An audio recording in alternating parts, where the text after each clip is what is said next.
नाव घेऊ नकोस माझं. लाज वाटायला पाहिजे तुला. बायकोच्या आईच्या आजारपणाला 5 लाख रुपये दिलंस आणि इथं बापाचं कर्ज फेडायचं तर नाही पैसे बोललास. बापाची खोटं बोललास ना. काय काय लपवलंस माझ्यापासून? अहो तसं नाही आप्पा, लालीची रडायला लागले, त्यांच्या डोळ्यातनं पाणी होतं, हातापाय पडायला लागल्या. माझ्याकडे दुसरा पर्याय म्हणजे मी तसंच वागायला पाहिजे होतं. म्हणजे तुम्हाला पैसे दिले असतस. काय 2 बायकावाले देशमुख, अजूनही तुम्ही पैसा पैसा पैसाच करा. अहो आप्पा शांत बसा की.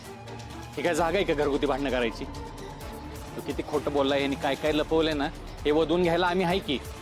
तुम्ही जावा घरी. आज वाटते पोरग बाळ. आप्पा.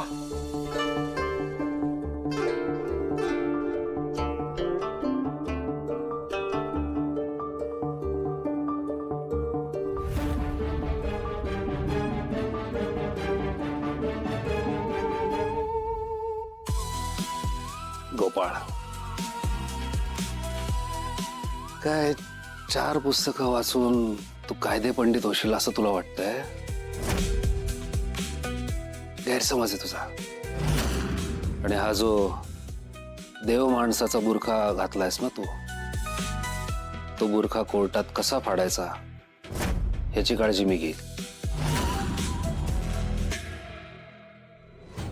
कोण कोणाचा बुरका फाडतंय ते कोर्टात कळेल. माझा बुरका फाडता फाडता स्वतःचाच बुरखा फाडून नका घेऊ, याची तुम्ही काळजी घ्या. गोपाळ, तुला खरंच असं वाटतं या कोर्टामध्ये तू माझ्यासमोर टिकाव धरू शकशील? गोपाळ, तुला ना एक सल्ला देतो.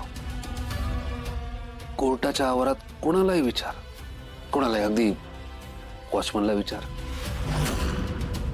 तो सुद्धा सांगेल तुला ॲडव्होकेट युगंधर प्रताप कोण आहे. युगंधर प्रताप. मी पण तुम्हाला एक प्रामाणिक सल्ला देतो. तुम्ही प्रामाणिक माणसाच्या नादाला लागलाय आणि प्रामाणिक माणसाची सत्याची बाजू आहे. सत्याला वेळ लागू शकतो, पण सत्याचा पराभव होत नाही. इथे लिहिलंय, वाचलंय मी. कोर्टात आल्या आल्या मी पण बारकाईनं सगळं कोर्ट वाचलंय. I like this confidence. Let's see. All the best. झाल्या गप्पा मारून झाल्या. ऐकलं नाही आता कोर्ट काय म्हणाल? आजचं कामकाज संपलं. संपलं कामकाज. चला.